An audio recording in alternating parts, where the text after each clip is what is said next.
मागील 2 दिवसापासून लगातार आपण जर पाहिले तर मोठी गारपीट झालेली आहे। त्यामुळे शेतकऱ्याचं मोठ्या प्रमाणामध्ये नुकसान झालेलं आहे। जो हातातोंडाशी आलेला घास होता तो मात्र निसर्गाने हिरावून घेतला देखील आपल्याला पाहायला मिळते। मी आज छत्रपती संभाजीनगरच्या जे पळशी या गावामध्ये आलेलं आपण पाहू शकता। या ठिकाणी मात्र उभं गव्हाचं जे पीक आहे हे आडवं झाल्याचे देखील पाहायला मिळते। अवघ्या 2 दिवसानंतर मात्र हेच गव्हाचे पीक जे आहे ते शेतकऱ्यांच्या घरामध्ये आले असते। हे जे धान्य आहे ते मात्र त्यांच्या तोंड घाशी आले असते। मात्र निसर्गाने मात्र एका रात्रीमधूनच त्यांचा जो काही आलेला तोंड घाशी घास होता तो मात्र आता हिरावून घेतल्याचे चित्र आपल्याला पाहायला मिळते। त्यामुळे आता शेतकरी कुठेतरी डब घ्यायला आल्याचे चित्र देखील आपल्याला पाहायला मिळते। मी आज या शेतकऱ्यासोबतच चर्चा करणार आहोत। काय सांगाल, मागील 2 दिवसापासून सतत गारपीट होत आहे, त्यामुळे तोंड घाशी आलेला घास तुमचा हिरावून घेतलेला आहे। 2 दिवसापूर्वी हा जो झोपलेला गहू तुम्ही मागे बघताय, हे एक शेतकऱ्याचं स्वप्न होतं। येता जाताना तो पाहत होता की येणाऱ्या जून मध्ये मी माझ्या मुलासाठी चांगले कपडे घेईल, शाळेचे चांगले साहित्य घेईल, त्याला चांगल्या शाळेत टाकेल, कारण त्याच्याकडे दुसरं उदरनिर्वाहाचं देखील काही साधन नाही आणि त्याच्या मुलांसाठी शिकवायला शेतकऱ्याकडे दुसरं काही साधन नाही।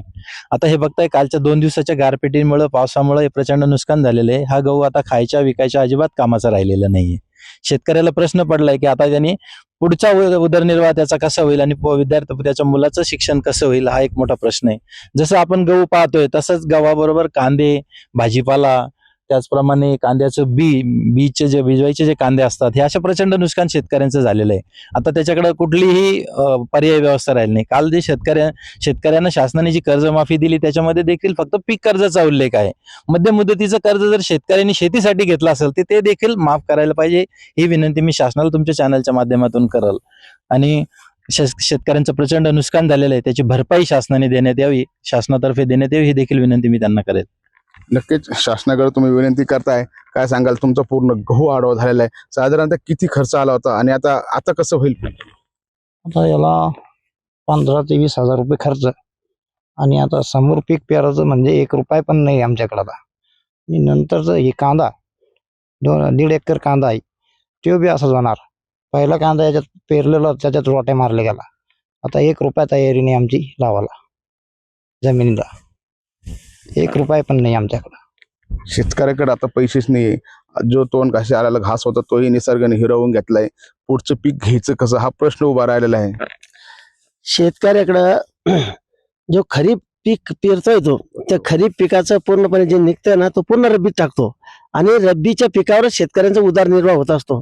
त्याला काही छोटं मोठं कार्य करायचं असेल, छोटं मोठं मुलाचे शिक्षण करायचं असेल तर रब्बी पिकावर त्याचा मोठा त्याच्यावर रब्बी पिकावर त्याचा हे असतो। पण ते रब्बी पीक आता या 2 दिवसाच्या गारपिटीनं पूर्णपणे उद्ध्वस्त झालेले, आणि त्यामुळे शेतकरीच का आत्महत्या करतात त्याचं उदाहरण हे, शेतकऱ्याला सगळं पीक खरीप आणि रब्बी जाऊन त्याच्या हातात शिल्लक काही उरत नाही, म्हणून तो निराश होऊन, हताश होऊन तो आत्महत्या करतो। त्याचं कारण ते आमची रास्त मागणी की शेतकऱ्यांची नुकसान झालेली याचे पंचनामे त्वरित होऊन, नुसतं पंचनामे करू नये, त्याची नुकसान भरपाई मिळावी अशी आमची मागणी आहे। पंचनामे झाले पाहिजेत, शेतकऱ्यांचे पंचनामे झाले, त्वरित त्याचा जे काही मुआवजा आहे तो देखील मिळाला पाहिजे। मात्र असं होताना कुठे दिसून येत नाही, कुठंच नाही। कागदी मेळ आणि हाती केळ असं या सरकारचं आणि या निसर्गाचं धोरण चाललंय। जे जिवंत शेतकरी जे आत्महत्या करतात त्याला कारण हे असं नुकसान, पुढच्या लेकराप्रमाणे याला जीव लावायचं, लहानसे मोठं करायचं, आणि आईना तोंडात घास घ्यायच्या टायमाला जर निसर्ग असा करतोय, त्याच्यामुळे शेतकरी जो करतोय त्याला आपण म्हणतोय काय करतो राव, असं नाही करावं, गुंठा 2 गुंठे विकून पुढे प्रगती करावं, पण ते होत नाही। त्याला कारण सरकार सुद्धा तसंच आहे, ताकीत एक आणि करतं एक।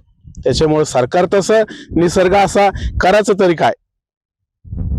सरकारसमोर म्हणजे शेतकऱ्यासमोर जगावं की मरावं हा प्रश्न उभा राहतो। हा, जगाव की मराव, काय करणार आहे? नाही जगावं, पुढे काहीतरी व्यथा करायचं, मुलाचं शिक्षण असेल, मुलीचं लग्न असेल, दुखणं बाण आहेत, हे सगळं करायचं, आणि त्या करायला जर पैसा लागतो, पैसा नसला निसर्ग पीक काढायचं आणि ते करायचं, आणि जर पीकच वाया गेलं तर आता हे पीक हे कोणत्याच कामाचं नाही। याला सोंगताना सुद्धा याला डबल पैसे लागतात, मजूर मिळत नाही, मजूर हाताशी आलेलं आहे, शेतकरी हाताशी आलाय, सरकार हाताशी आलाय, करायचं तरी काय? नक्कीच आपण जर पाहिलं तर ह्या होत्या शेतकऱ्याच्या व्यथा, जो तोंड घाशी आलेला घास होता तोही निसर्गाने हिरवून घेतलेला आहे. जो खर्च झालाय त्यापेक्षाही त्यांच्या घरामध्ये मात्र आता कर्जाचा, त्यांच्या डोक्यावरती कर्जाचा डोंगर उभा राहिलेला आहे. त्यामुळे कुठेतरी राज्यामध्ये जे शेतकरी आत्महत्येचं प्रमाण आहे ते याच कारणाने मोठं वाढत चाललेलं आहे. मात्र शेतकरी राजा सरकारकडे विनंती करत आहे की याचे त्वरित पंचनामे झाले पाहिजे आणि जो मौजा आहे तो त्यांना त्वरित देण्यात यावा, जेणेकरून पुन्हा एकदा शेतकरी उभा राहील. मात्र सरकार या शेतकऱ्याच्या या प्रश्नाकडे गांभीर्याने घेणार आहे का, हे देखील आता पाहणं गरजेचं आहे. संजय आहेर, एल एस मराठी, छत्रपती संभाजीनगर.